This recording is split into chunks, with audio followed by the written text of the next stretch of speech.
the studio, and I've just switched on the Facebook so that you can see my guest, Mandy Seccombe, founder Eye2 Eye Care. Thank you so much. I said Eye2 Eye Care, but it's actually Eye2 Eyes, but you do care about eyes because you had a personal experience. How's your eyes doing? Gilma, thank you. Thank you for the opportunity to chat to your listeners and to you. It's great to be in studio. My eyes are okay. Um, my vision is reasonable. I manage, I get by, but I struggle terribly with dry eyes. Very, very terribly, especially in my right eye.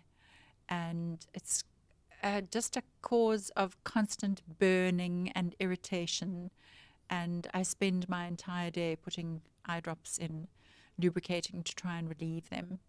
So it's very pertinent that we're actually talking about dry Yeah. eyes today. You know how many people I've actually come across, friends of mine, that's been suffering from this? Is this a new thing? Is it the weather change? What is it? Why does that happen to one's eyes? I think there are a number of different causes.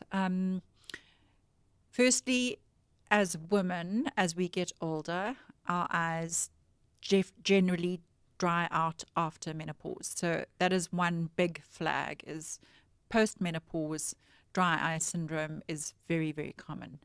And a lot of people aren't aware of it. And I think it's not really included in treatment plans when they see their gynecologists. It's not even discussed. It's not even referenced at all. But as we get older, our tear film definitely starts to become less, and the quality of our tear film decreases.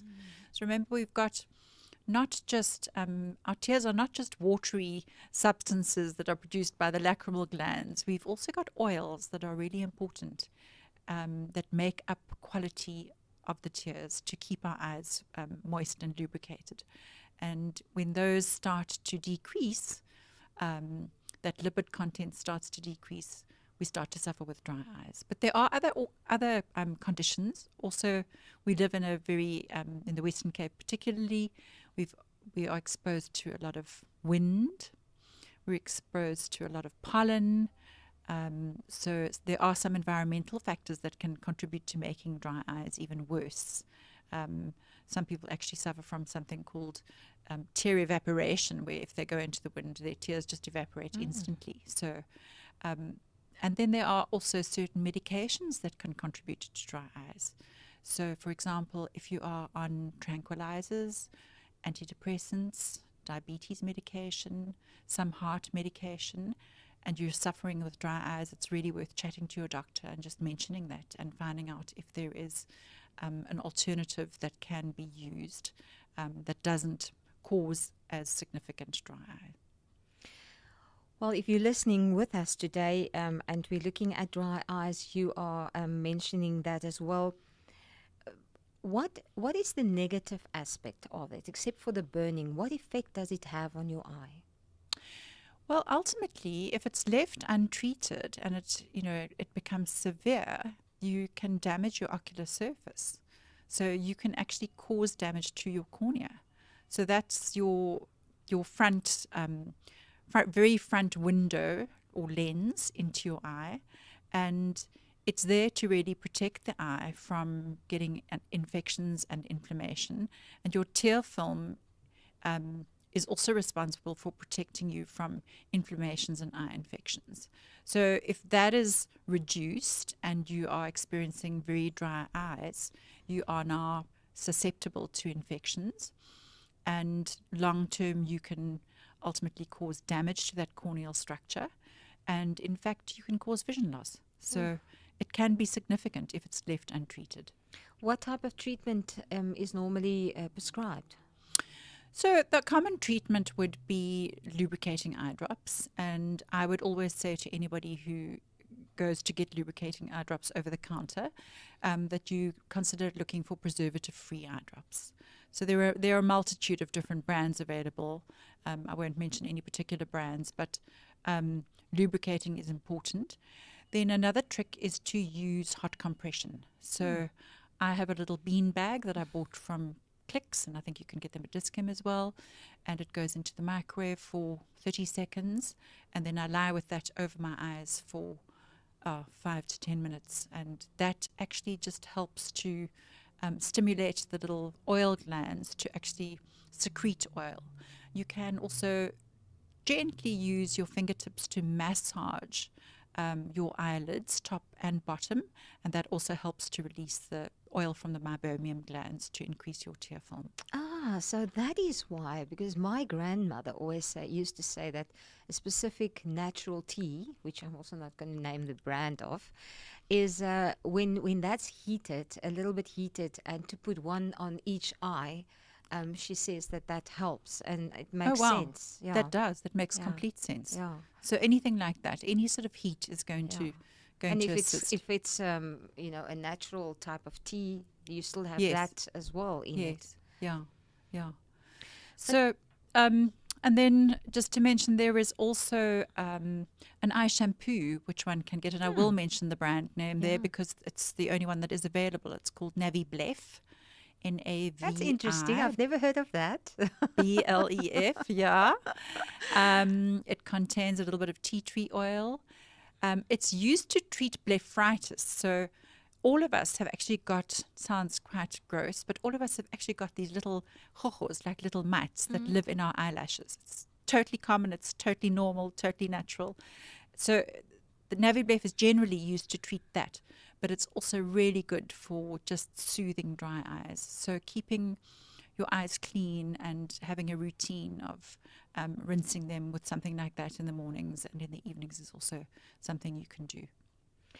Sure, just talking about our eyes, one realize how important they are, and you have to look after them. You're very good with giving us tips on how to look after your eyes. Any suggestions you can offer?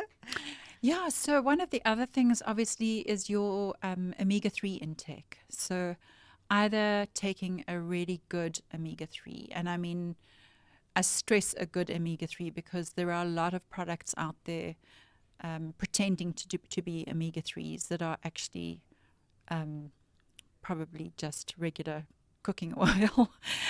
So find a good omega-3 supplement, or try and eat a diet that's rich in fatty fish like salmon. I know salmon's jolly expensive at the moment, but if you can find a fish supplement or a fish that you can regularly access, make that part of your diet. Eating eggs, eating multiple colorful vegetables, things like red peppers, yellow peppers, including those in your diet, broccoli. They're all important parts of supporting and boosting your eye health. So yes, it's not a myth to say that you have to eat your veggies.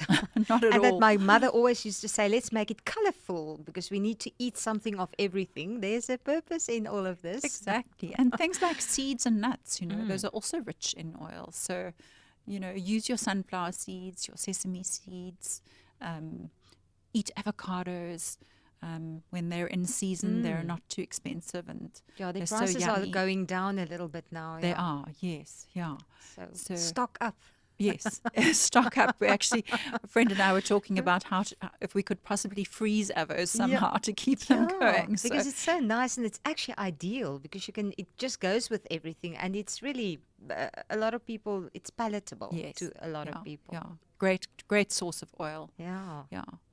So yeah, other than that, I think it's just a case of maintaining a good diet, making sure your eyes are clean. If you're a woman and you wear makeup, don't go to bed at night with your makeup on.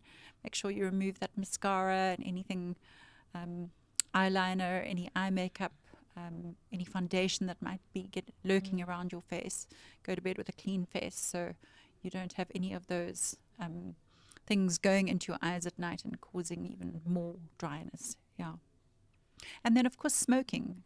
Smoking, we all know smoking is just so bad for us in so many respects, but it is particularly bad if you suffer from dry eyes, and as is excessive alcohol intake. So those are things that can make dry eyes even worse.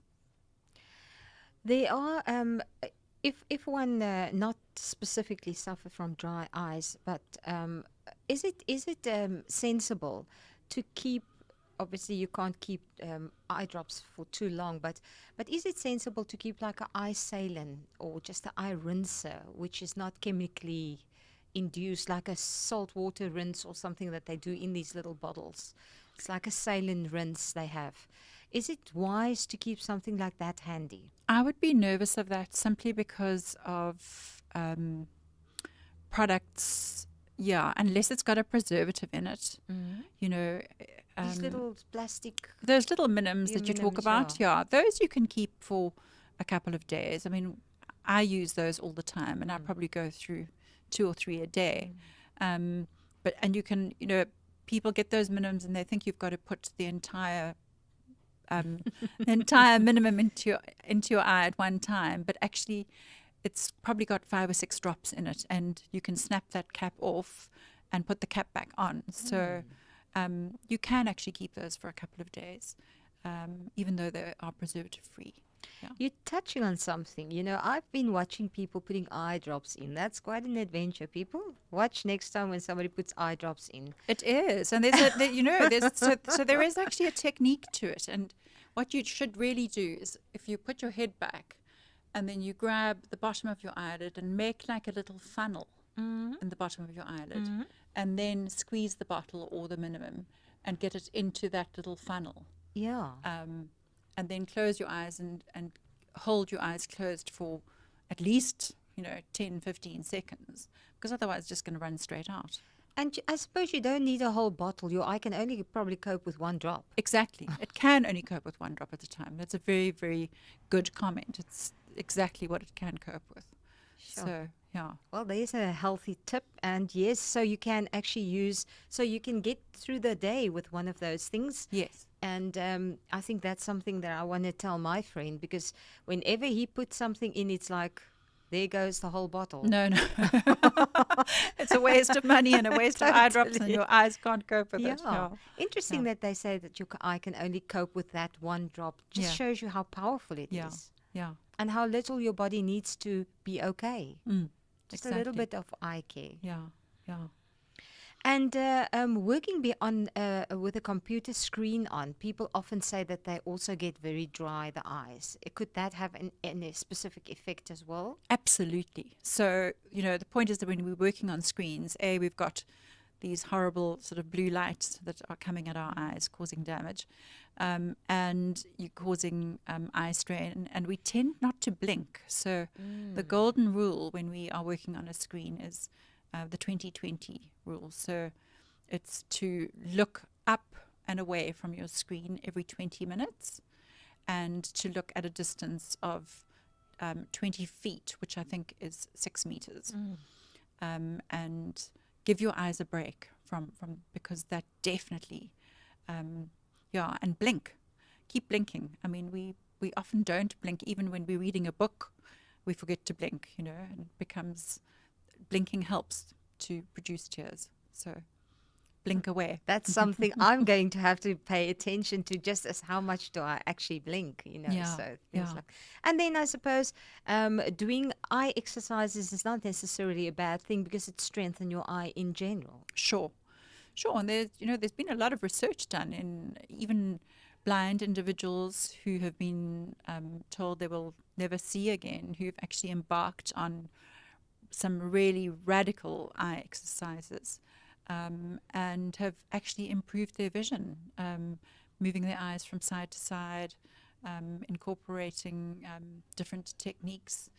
You can Google those, and I forget the name of the guy I was following, but there was a guy in the States who was given, absolute sort of story from his ophthalmologist that he would never ever see again, and he embarked on using eye techniques, eye movements, and embraced the Feldenkrais exercise techniques, and he is now, albeit wearing very thick glasses, he is able to see again. Sure. Yeah.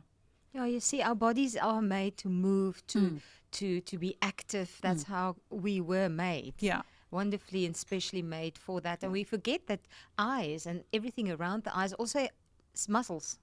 Well, yes, and I think we also forget that they're an extension of our brain. So they are really the eye is actually part of the brain, if you think about it. So the connection to the brain with the optic nerve, I mean, they are the most external part of the brain. So using techniques like neuroplasticity to work your eyes when you've got problems with your eyes is very, very helpful. Thank you so much. We will be chatting on a more regular basis. Every month we'll touch on eye care. It's really important, and we notice that more and more people are suffering with eye diseases as the years go by and as technology changes and people become screen bound. Other things comes to the forth which our eyes are not used to or not meant to be doing. Yeah. So, Mandy, if people want to contact you, because you do have valuable information, you're also very important and you're part of a bigger organization that look after cornea transplants and all of those type of aspects, and you have wonderful projects that you run as well in order to help people and young people to give them a new leash on life. How can they contact you? They're very welcome to contact me via email at info@eyes2eyes, and that's the numeral 2.org.za. They can also have a look at our website, www.eyes2eyes.org.za. Please reach out. We're always willing to answer questions wherever we can. We're not medical professionals, but we are actively involved in eye care, and we do have medical advisors that we refer to when we can't answer you, so we'll always get back to you. Thank you very much for that, and thank you for caring. So please go and investigate into eye care and Eye2 Eyes. Thank you, Mandy Seccombe.